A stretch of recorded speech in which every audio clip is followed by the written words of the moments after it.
Aliko Dangote, thank you so much for speaking to Bloomberg. You have the refinery, it's opened. How does it feel? It feels like a milestone from the outside. How does it feel for you? I think it feels really great. It is really a great achievement. It's something that 90% of the entire world did not really give us a chance. Nobody really believed we can pull it off, but we did. And, you know, it is a great satisfaction to me personally as a person and also to the organization. So I think we've done very, very well. You know, and there are quite a lot of things when you look at where we're coming from. You know, Nigeria being an oil-producing country, and we've been importing petroleum products for the last 35 years. It just doesn't make sense. I mean, from the outside, it looks quite difficult. Any regrets? I think no regret. I would have said that, yes, maybe a bit of regret if we hadn't succeeded in delivering. But, you know, to tell you the truth, it was a it was a monster. Monster in the sense that, like what I keep telling people, if I knew how difficult it was sort of putting this kind of, you know, edifice, this kind of refinery, I wouldn't have started at all. But, you know, but by the time we realized that it was a very difficult thing, we had already started. So we had no choice than to deliver. But what's the hardest bit? So you have a relationship with the government, they're getting rid of subsidies, you have to find the crude, you refine it, you sell it back. I think that is not really only the hardest part. The hardest part, Francine, is delivering the project on its own. We never ever expected the kind of challenges that we face. You know, we launched the project in 2013, and then we had a lot of problems with the state governments. You know, it's not the federal government, you know, because we have 3 tiers of government. So while we bought a land, you know, it was in a state not far away from Lagos, and the guy dribbled us for almost about 3.5 years. And we had to now move the refinery to Lagos. We got to Lagos, we had community issues. So it took us really 5 years to start. Just battling here and there. After we had already taken loans of about 2.4 billion to start, and interest was counting. But then still, you know, we went ahead. Then again, the challenges of building that kind of, you know, project, we realized that, you know, we had to build our own port. We built the port. After building the port, we realized that nobody could supply us with cranes, equipment. So we had to take something that people don't know or they don't realize. What we did now, we now made ourselves as the EPC contractor, which is engineering, procurement, and construction. So we did it on our own. And because we have never, ever handled this kind of project, this kind of project are handled by Saipem, by Bechtel, you know, the big guys. But we took that challenge. And that is why people believe that, no, it will never work. So the government wants to get rid of subsidies. Will your refinery help with that? Well, the government, you know, subsidy is a very sensitive issue. If, you know, I believe the problem is not only the subsidy, it is a problem that, you know, once you are subsidizing something, then people will be blotting the numbers, and government will end up paying what they are not supposed to be paying. But this, our refinery, will bring quite a lot of issues out there. You know, it will show the real consumption of Nigeria, because, you know, nobody can tell you. Some people say 60 million liters of gasoline per day. Some say, no, it's less. But right now, if you look at it, by us producing, okay, everything can be counted. Right. So everything can be accounted for. And most of the trucks or ships that will come and load from us, we are going to actually, you know, put a tracker on them to be sure they are going to take the oil within Nigeria. And that, I think, can help the government to save quite a lot of money. So do you think it's the right time to get rid of the subsidies? I think it is, you know, because all countries have actually gotten rid of subsidies. Let me give you an example. Saudi Arabia used to give what Saudis, the citizens, believe that, look, oil is our own God-given gift. So the government shouldn't charge us for it. So government were selling it at a very low price. But today, as we speak, gasoline is about 40% cheaper in Nigeria than in Saudi Arabia, which I think it doesn't make sense. That is one. Number two, our price of gasoline is about 60% of the price of our neighboring countries. And we have very porous borders. So it is not sustainable. You know, I mean, the amount of subsidies that were paid, government cannot afford those subsidies. So do you need the government to take away the subsidies for your refinery to be viable? Well, you see, we have a choice of either when we produce, we export, and when we produce, we sell locally. But we're a private company. And yes, it's true, we have to make a profit. We build something worth $20 billion, so definitely we have to make money. The removal of subsidy is totally dependent on the government, not on us. We cannot change, price. But I think, the government will have to, give up something for something, So I think at the end of the day, the subsidy will have to go. But what we have done now, with the government, which I think I must really thank the President of Nigeria, President Bola Tinubu, very creative idea that, okay, fine, you know what, we will sell you the crude in Naira, you also sell in Naira. So now we're working out for the exchange rate. It's going to be priced, normal pricing, if crude is at $80, Brent, we will pay that price. We'll use an agreed exchange rate, and then we will also sell in the domestic market.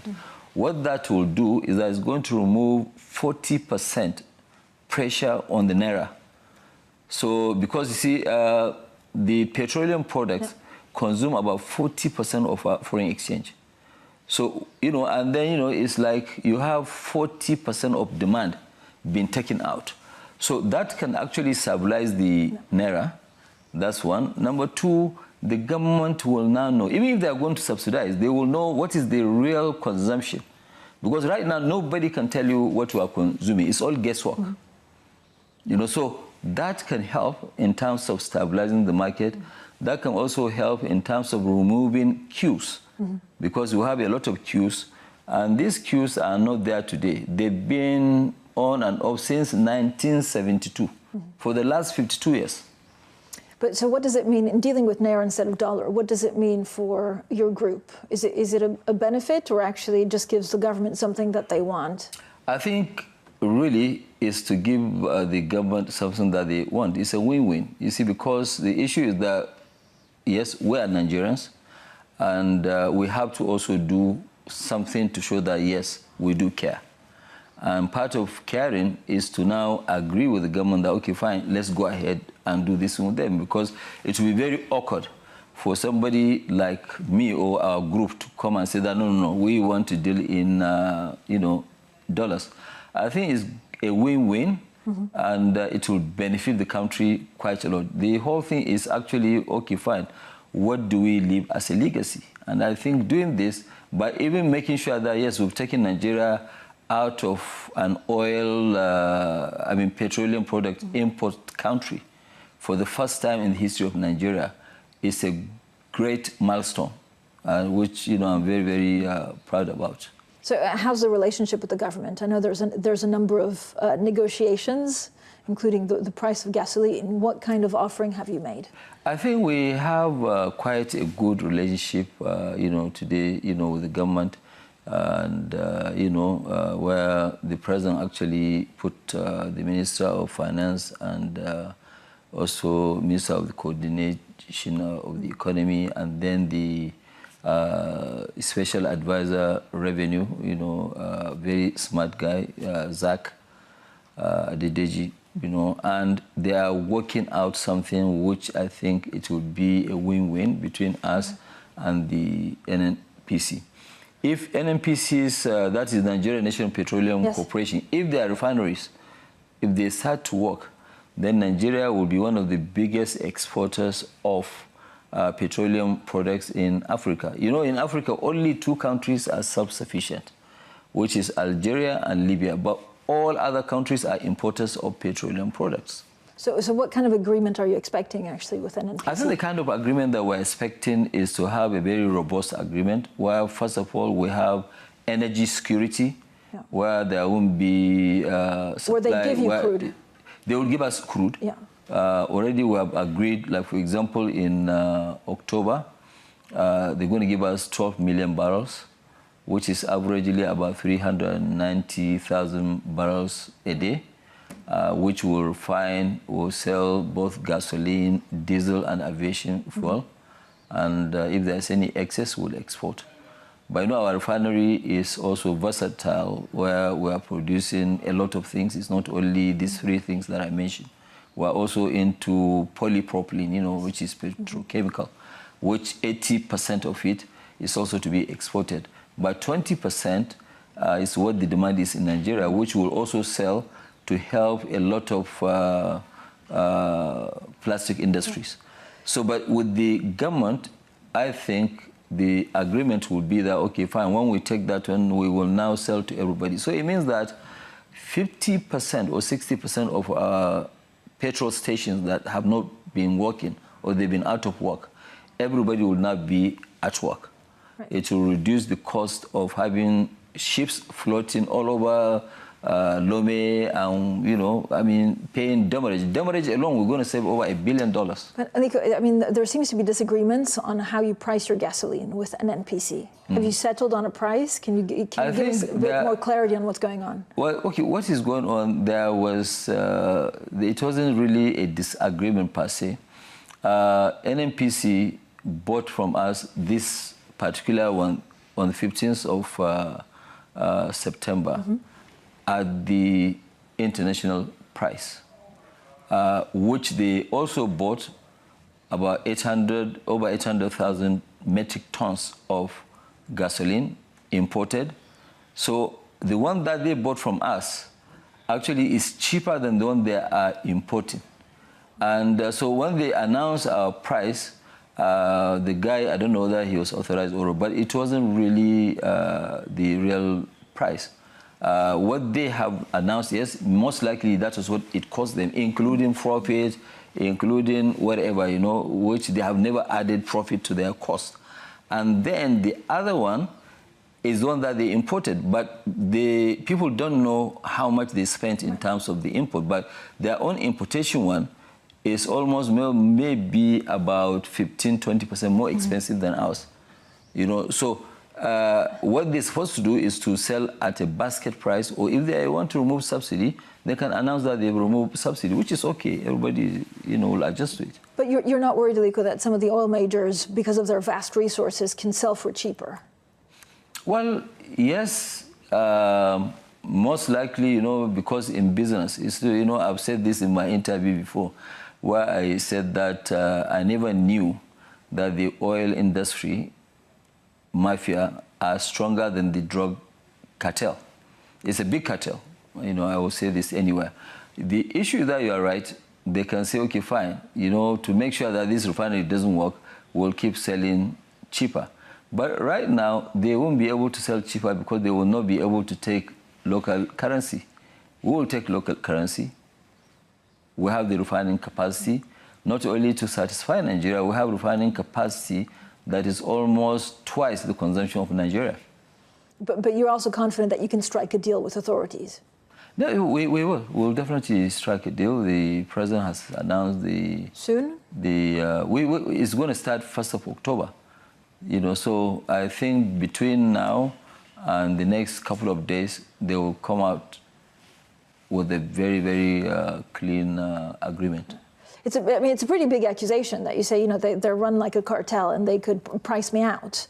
What's your ideal scenario? So how much of the crude would you refine and sell domestically? Like if you have a blueprint of the kind of agreement that works for you, for NNPC, and for the government, what does it look like?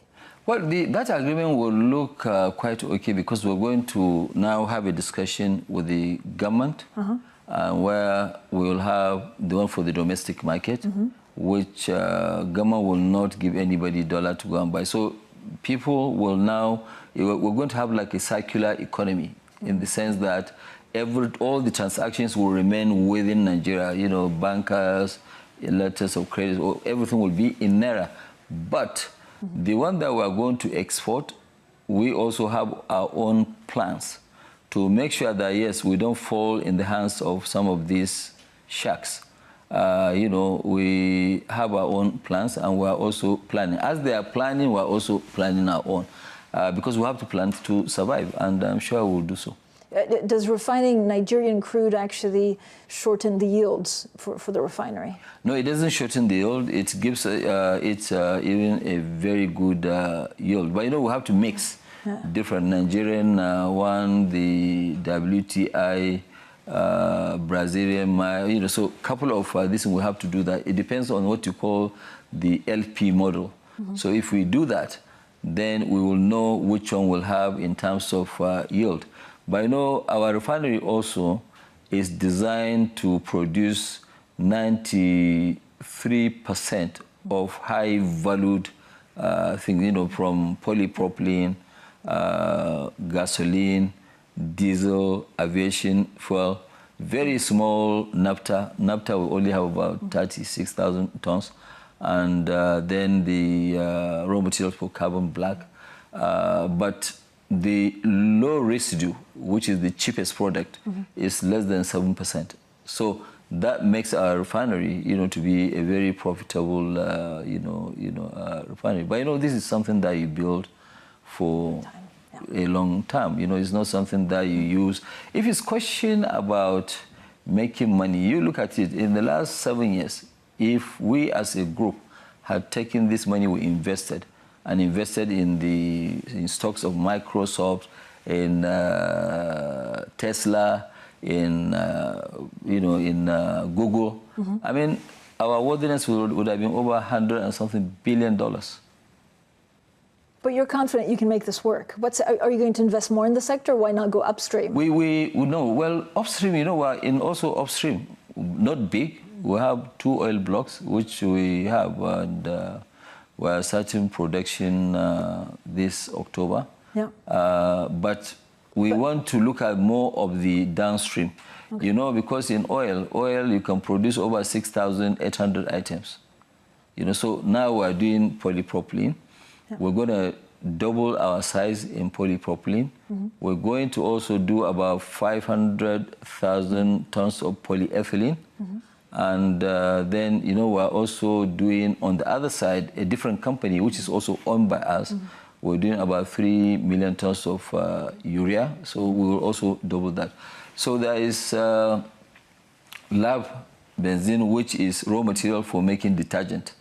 And nobody produces that in Africa. So these are the smaller projects which we want to do, and we want to really try and achieve this in the next 2.5 years. So you wouldn't invest in actually getting the oil out of the ground?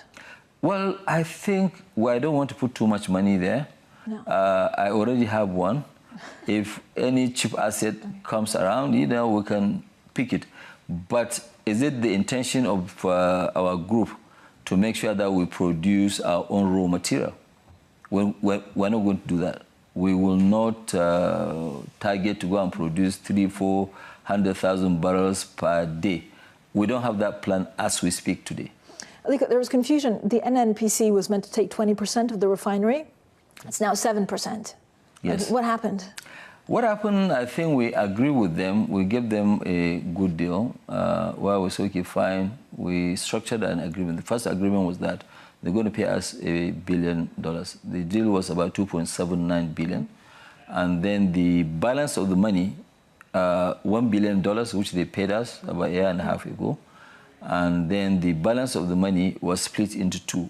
One portion is that every crude they supply to us 300,000 barrels. Then we'll deduct $2. Yeah. And then up to the time they finish paying that, you know, 1/3. The other 1/3 will come out of their own profit. So what NNPC opted out that, no. It's a little bit confused. I mean, it's a bit of a confusion. They want this agreement to be changed where they want to pay cash. They don't want it that way. So we say, okay, fine. We sign another agreement, you know, canceling the other one.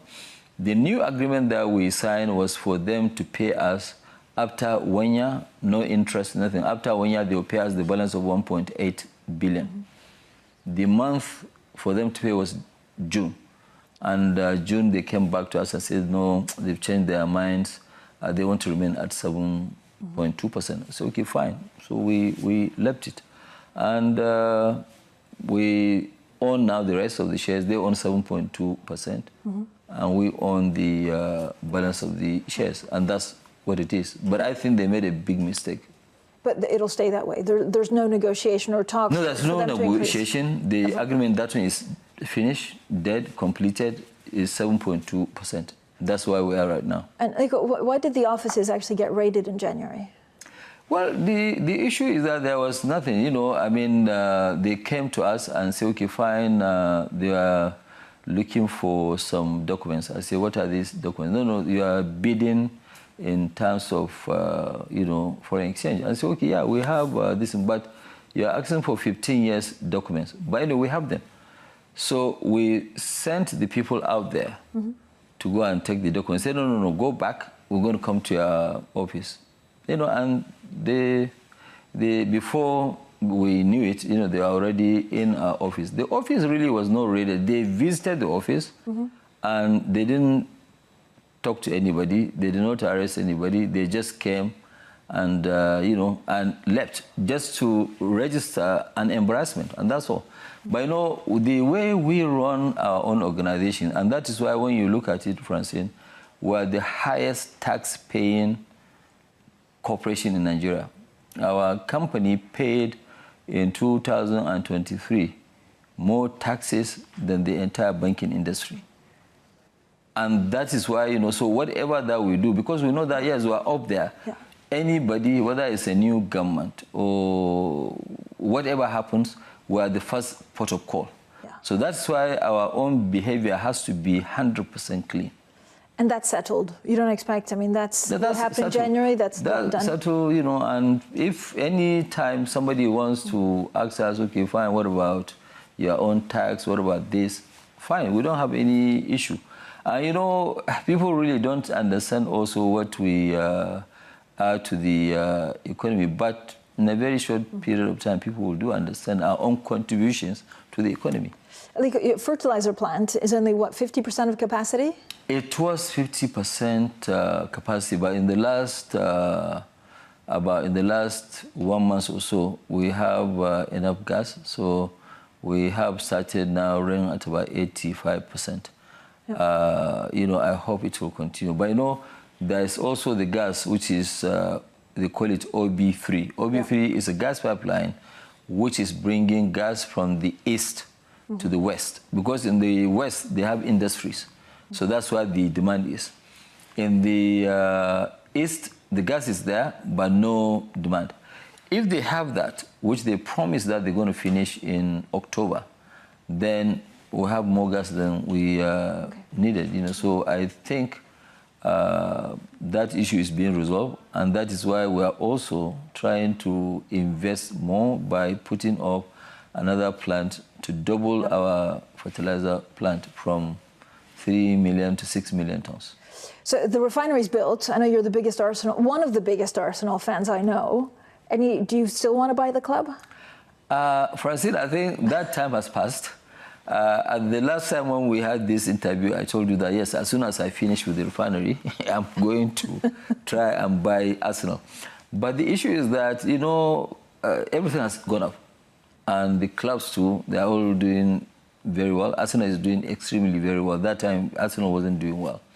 I think, you know, I don't have that kind of excess liquidity to go and buy a club for $4 billion, so to speak, and, you know, use it as a promotional something. And, you know, I'd rather do something with the money. What I will do, I will continue to be the biggest fan of Arsenal. I watch their, you know, games every day. Anytime that they are playing, I will watch. So I will remain a major supporter of Arsenal, but I don't think if it makes sense today to buy Arsenal. Do you regret not buying it before? Last time we spoke? Actually, I regret not buying it before, but, you know, my money was more needed in completing my project than buying Arsenal. So you would have bought it, what, for $2 billion? I would have bought it for $2 billion, yeah, but you know, I wouldn't have been able to finish my project. You know, so it's either finish your project or go and buy Arsenal. And I think the best decision was for us to now go and complete our refinery, of which a lot of people don't believe it was going to work. You remember you interviewed me about this refinery, and our refinery really has been it has been a discussion point all over the world. Yes. Because our capacity is about 1.1% of the entire global refining capacity. Yeah. Not so without challenges. Of course. It's had challenges. With a lot of challenges, a lot. But you do it, would you do it all over again?